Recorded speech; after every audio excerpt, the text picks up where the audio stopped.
അർജന്റീനയുടെ കാവൽക്കാരൻ. ഒരുപക്ഷെ അർജന്റീനയുടെ ആരാധകർ ഒരിക്കലും മറക്കാത്തൊരു നാമം. 2018 വേൾഡ് കപ്പിൽ അദ്ദേഹത്തിന് പകരം കയ്യുറണിഞ്ഞ കബല്ലറോയ്ക്കും അർമാനിക്കും പിഴച്ചപ്പോൾ അർജന്റീനയ്ക്കും അർജന്റീന ആരാധകർക്കും നഷ്ടമായത് ഒരു വേൾഡ് കപ്പ് മോഹമായിരുന്നു. അർമാനിയും കബല്ലറോയും ഓരോരോ പിഴവുകൾ വരുത്തുമ്പോഴും എല്ലാ അർജന്റീന ആരാധകരും ഒരു നിമിഷമെങ്കിലും അദ്ദേഹത്തിന്റെ നാമം ആലോചിച്ചു കാണും. അതെ, സെർജിയോ റൊമേറോ. പരിക്കുകളുടെ പ്രിയ തോഴനായിരുന്നു അദ്ദേഹം.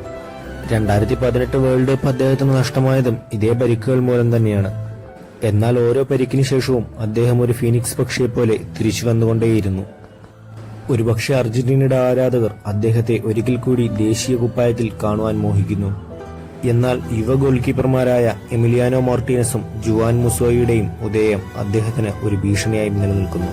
ഒരു കാലത്ത് അർജന്റീനയുടെ ഗോൾ ബാറിന് കീഴിൽ വിസ്മയങ്ങൾ തീർത്തിരുന്ന അദ്ദേഹം ഇന്ന് മാഞ്ചസ്റ്റർ യുണൈറ്റഡിന്റെ 2ാം ഗോൾ കീപ്പറാണ്. ഡീഗി എന്ന ലോകോത്തര ഗോൾ കീപ്പർ ഉള്ളതുകൊണ്ട് മാത്രമാണ് അദ്ദേഹം 2ാം ഗോൾ കീപ്പറായി തഴയപ്പെട്ടത്. അദ്ദേഹം ഫോം ഔട്ടായിട്ടല്ല ഇന്ന് നമുക്ക് അദ്ദേഹത്തെ ദേശീയ കുപ്പായത്തിൽ കാണാൻ സാധിക്കാത്തത്. സ്കലോണിയെ സംബന്ധിച്ചിടത്തോളം റൊമേറോയുടെ പ്ലേയിങ് ടൈം വളരെ കുറവാണ്.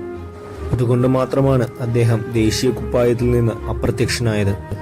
നമുക്ക് കാത്തിരിക്കാം ഈ കാവൽക്കാരന്റെ ദേശീയ കുപ്പായത്തിലേക്കുള്ള മടങ്ങിവരവിനായി.